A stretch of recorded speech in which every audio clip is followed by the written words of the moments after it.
Today's recipe is dessert. I'm going to show you how to make some delicious honey-infused panna cottas with spiced oranges on top. Then I'm also going to show you how to make a really simple version of Moroccan mint tea. The two of them served together is a great flavor combination that I think your guests will really love. Panna cotta, if you're not familiar with it, is actually an Italian dessert. It's a creamy, delicious custard. It's one of my favorite desserts. But getting the proportion right of milk to cream can take some doing. So I think the traditional recipe is probably all heavy cream, hence the name panna cotta, which means cooked cream in Italian. But I've tried it that way and it's just too heavy, it's too thick. So I experimented with it and I really feel that the perfect proportion is 1 cup of heavy cream to 2 cups of half and half. Half and half is just heavy cream with whole milk, and that I think is really gonna give you the best texture. So here's how you make it. In a medium pot, you're gonna add your cream, your half and half, and the gelatin. Just mix that around, not even with the flame on. You just wanna kind of get the gelatin dissolved, about 2 to 3 minutes. Once the gelatin is dissolved in the cream, you're then gonna add the vanilla bean. You're gonna split it down the center and just scrape out all the seeds. And then you're also gonna add 1 tablespoon of sugar. Bring that to a simmer. You don't want the cream and milk to actually boil, but what will happen is it'll start to get kind of foamy and steamy. That's what you want, and you wanna cook that for about 5 to 6 minutes. Once that's done, pour in the honey, about 1/3 of a cup. Mix that around just until the honey is dissolved, and then you're gonna want the mixture to completely cool.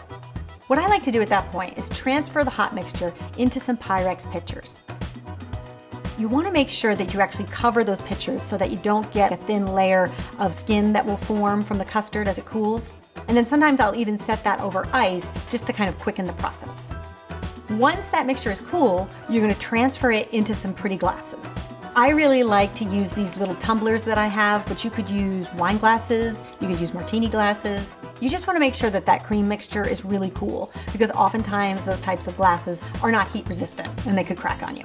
You want to pour about 1/2 cup of the panna cotta mixture into your glasses and then pop them in the fridge for at least 8 hours. Overnight is even better. When you're ready to serve, you're going to take an orange and take some of the zest, about 1 teaspoon worth. Then you're going to cut the orange into segments. And the easiest way to do that is just cut the orange top and bottom so you have a flat surface, and then go around the orange with your knife, cutting off the skin. You want to get rid of all the white of the orange so that you're just left with the pulp of the orange. Take your knife and separate all of the different membranes of the orange, and that's how you're going to get clean segments. You're going to take those orange segments and chop them into 1/4-inch pieces and then combine them with the orange zest. Then you're going to add some sprinkling of cinnamon. Take the panna cotta out of the fridge and then top with some drizzled honey, toasted almonds, your orange mixture, and then top with a little bit more cinnamon. And that's it.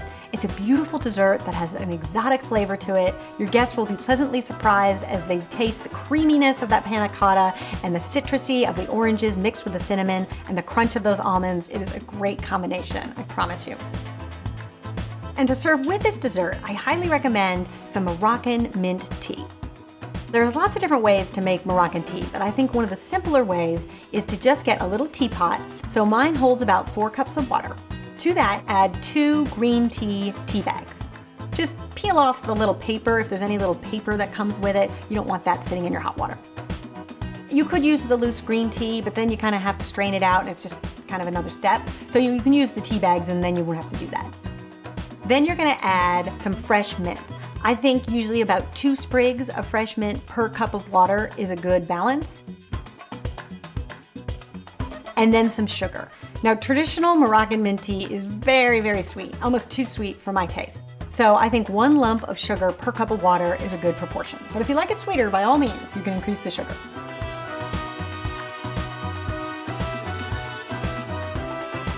Let that steep for about 5 minutes.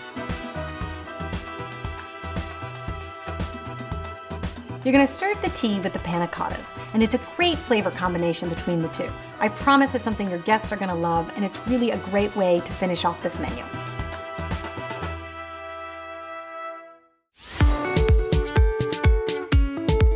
So if you want to make this menu, here's the game plan. The day before the party, roast the beets, peel them, and place in a Ziploc bag. Mix your vinaigrette and keep it refrigerated. Mix your spice rub for the chicken and keep it in an airtight container. Cut your carrots and keep them wrapped in a damp paper towel. Place them in a Ziploc bag and pop them in the fridge.